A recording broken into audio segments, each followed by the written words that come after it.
Hello, ladies and gentlemen. I hope you have a nice day in this terrific times. And today we will be talking about FTX. Very briefly, I'll explain my stand on this and I will give you all the answers which you need to know in a very detailed way to understand what actually happens and why it didn't work out, but in a very nice and professional way.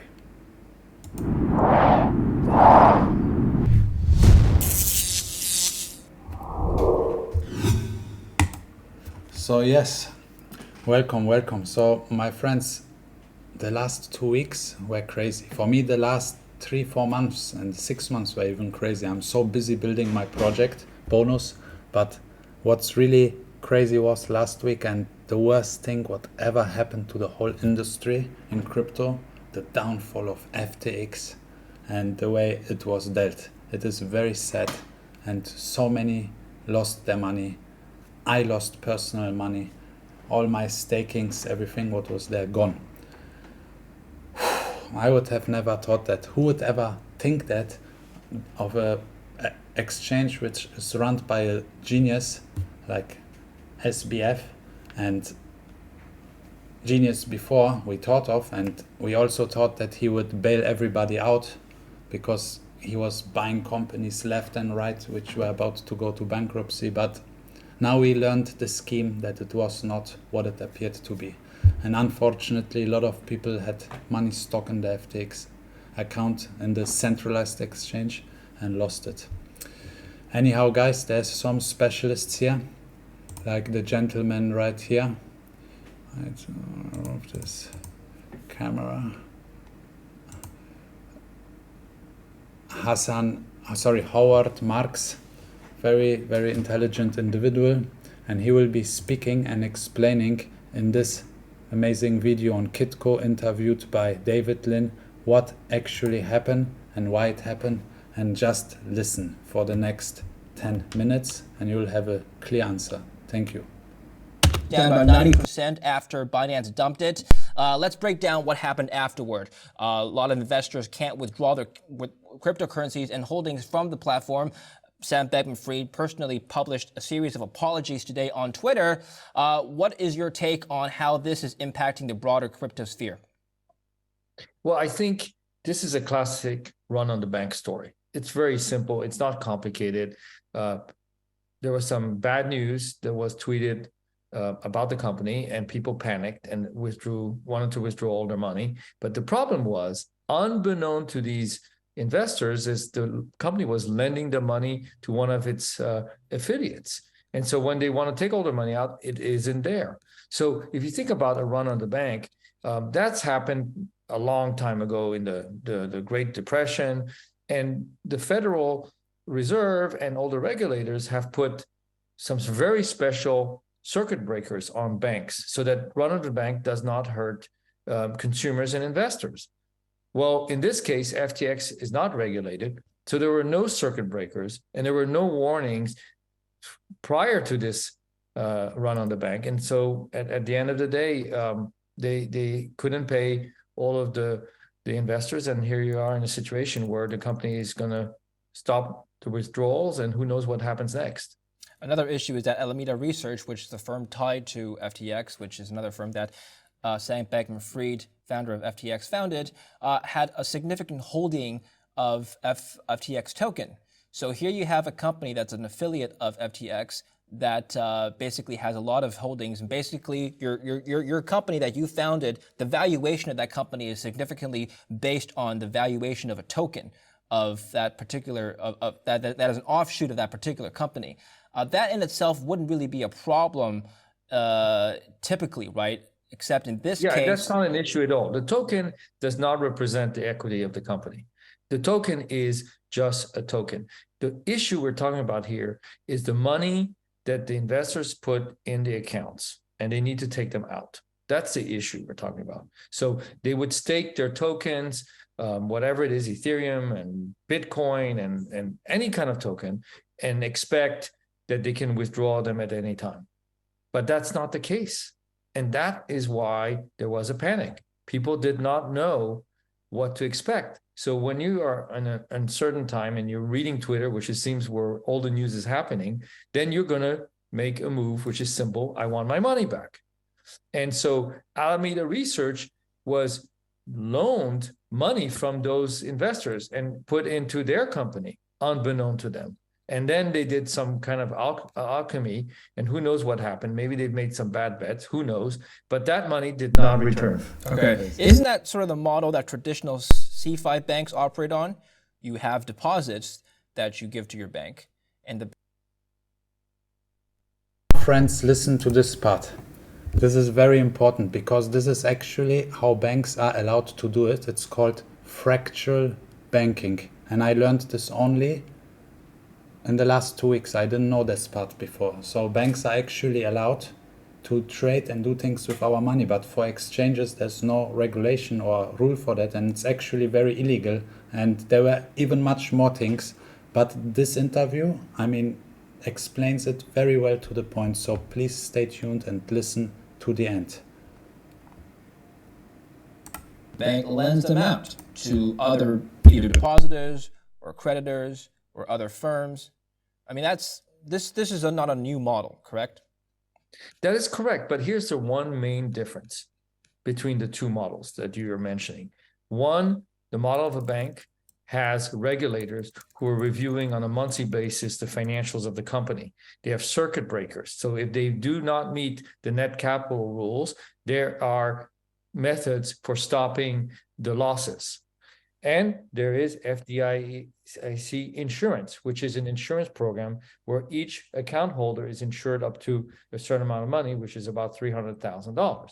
Now, so you could argue, yes, it's similar. But in the case of FTX, there is no insurance, number one. Number two, there's no visibility on their balance sheet. A bank, you can look at their balance sheet at any time. Anyone can look at a bank's balance sheet. But here, there's no visibility. No one can see what's going on. So I would argue that should FTX been regulated, this would have not happened. They would have not allowed these intercompany transactions, which are between two parties who are in control, which is FTX and Alameda Research are controlled by the same shareholder. Okay, so let's come back to that. Now, what do you think is going to change in the realm of regulations around cryptocurrencies following this case? Well, I think it's a clear classic big explosion that will have everybody feeling that regulation is necessary at this point. Most of the crypto world does not want regulation. That has been very clear. SEC is trying to convince Congress to give them more resources so they can build a certain amount of regulation for the crypto. There is regulation right now for securities and for banks. That is very clear. There is no dispute. But the question, how does it apply to crypto? And that is going to be what the regulator is going to work on. And I think this is really the defining moment as to when regulators are going to be given the power, political power, and investor protection power to come in and start demanding that these companies do regulate themselves. So I've read that Binance, after reviewing the books on FTX, pulled out of the deal. Do you buy that story? Why do you think they really pulled out?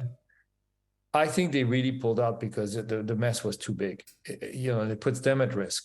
So they decided if they could clean it up for very little money, they would have done it. But I think that, what I've read is they were talking about a $6 or $8 billion hole. That is big money for anyone. And I think they were probably afraid to be dragged along into the mess. And so they just pulled out. It seems logical. Okay. A lot of people are accusing them of manipulating the market. But who knows if that is true or not? Because ultimately, at the end of the day, if the company was properly regulated, even if Binance came in with saying that there are problems, you turn to the regulators for answers. But here, there were no one to arbitrate. Nothing. No one. FTX had holdings of $32 billion roughly, and should they collapse, they're filing for bankruptcy as we speak. What's going to happen to not only the holders of cryptocurrencies on the exchanges, but also the creditors, lenders? This is going to have a wide reaching impact on the entire financial community, is it not? Yes. So here's how the bankruptcy works. It's not very complicated. The secured debt comes out first, right? Those are the banks, the lenders, anyone who has loans with the company, they come in. And then the big mystery is, how do you treat the account holders? That is a mystery. Why? Because these are not accounts. Now, in a bank, a real bank, those accounts are a liability to the company. So they have to be repaid first before you pay the shareholders and some of the debt holders. But in this case, it's not clear. It's not written anywhere that says what happens to these accounts should the company liquidate. And that is a big mystery. And some people are talking that these accounts are going to be considered common shares. Who knows? It's very hard to tell. Are you concerned about the spillover effect onto other cryptocurrencies that may be linked to FTX and Sam Bankman-Fried? Solana, for example, was a longtime favorite token of SBF, and that's down significantly this week as well. Is that a particular case that you're worried about? Is this the beginning of a larger contagion effect onto other cryptocurrencies? I think it will have a major effect for a period of time. We're not sure how long. The thesis of the cryptocurrency world makes a lot of sense. There's a lot of technology here, a lot of innovation that needs to be preserved. However, it always comes down to the same issue. It needs regulation, because what happened today is a classic run on the bank. It needs regulation so that investors are protected. But it doesn't mean stifling innovation. It doesn't mean saying that crypto is bad or tokens are bad. No, it means, how do we create a situation where we can get the confidence back from investors that this is a great opportunity financially for them? But until these questions are answered, you're going to have more of these, I would say, big events that can scare people away. And the supply-demand model, if people are starting to sell, then the price goes down. Generally, what should be the business model of an exchange or a lender or an asset management firm? This is not the first time people can't withdraw their holdings on a crypto exchange. We saw what happened to Celsius earlier this year, for example. CZ from Binance tweeted this a few days ago. He said, 2 big lessons. Number 1, never use a token you created as collateral. I think he's indirectly referencing the FTX token. Number 2, don't borrow if you run a crypto business. Don't use capital efficiently. Have a large reserve. He says, Binance has never used BNB for collateral, and we have never taken on debt. Okay, so Binance aside, do you agree with the philosophy here that he's espousing in regards to running a crypto business? Well, what he's talking about is something very simple. What business are you in? Are you in the business of collecting fees for trading? Are you in the business of lending money? Now, if you look at Wall Street, the collapse of Lehman, it's very clear. They were in both businesses. They were in businesses of collecting fees for trading, and they were also in the business of making investments and taking positions in things, assets, mortgages, for example. Now, what he's talking about is a very simple principle that he is abiding by. He says, we don't have proof, that you should be in the business of collecting fees. Why do you need to be lending money? You don't need to be efficient. Efficiency means every single asset on your book is being efficiently used to have a return on capital. And that's what he's talking about. And he's right. FTX should be in the business of collecting fees, period. End of story. What about the business of yield farming? You need to lend. You need to lend in order to attract a higher yield for your customers, right? Well, that's different. On behalf of the customers, if you're helping the customers make investments or take loans from someone else and you collect fees for that, there's no risk because you're not taking a position. But if you're the one who's paying the yield, let's say you're paying 14% to a customer and then you're going and taking that money and receiving 18%, you're taking a position because you're in the middle. Yeah. What CZ is saying is, don't be in the middle. Just stick to your business, which is transactional. So if you were just transactional, there cannot be a run on the bank because you have no positions. You have the money that the investors put in the accounts, and that stays where it is. All right. So looking Exactly, guys. So that's basically how it is. And For that, how do you? that's basically how it is, to the point. And this was a great explanation. I agree to everything. So obviously they've messed up big time. I'm sorry for everyone who lost this money or something on FTX. There were people reportedly even lost 600 million plus. This Tom Brady, this celebrity. And I met all those people in the Bahamas when I was there, and things looked very good for me. You know, in Germany we say Schafs, Wolf im Schafspelz. It means a wolf in a sheep body. But there's just no explanation. Anyways, I love you. And I hope you guys recover, stay strong, secure your funds if you can, also from other exchanges who can't do the proof of reserve. I recommend this. I myself got a ledger also where the company funds also on it, and some other things somewhere else on some MetaMask and 1inch wallet. I like them too, but not cold wallet. It's a hot decentralized wallet which is on your phone.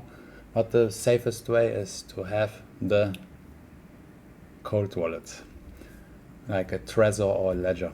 Anyhow, also I recommend in this time, if you're not sure, also get some Bitcoin, put it on a Ledger. Bitcoin is always safe. We don't know what's gonna happen. There will be more financial turbulence. There's a lot of crazy action in the market. Also, I personally changed all the USDT to USDC and BUSD just to make sure I trust them more. This is not financial advice, but I just like you guys to be good, like to do good and to prevent some losses, because the education in the sector is not enough. I'm very busy building a project. I would love to make learn courses, small explanations of some things. I eventually will do that, but my project, it keeps me so busy and there's so much work. It's a lot. But we at least building something for the real world, for the real market, something with real utility, merging the digital with the real world, with the physical world. Coupons as NFTs, gamified items as NFTs for soccer stadiums, for festivals, to gamify the place, get social engagement out of users, improve the communities. That's what I've been busy building, planning, and it's going there. Thank you guys, love you. You will get much more updates, and have a good week.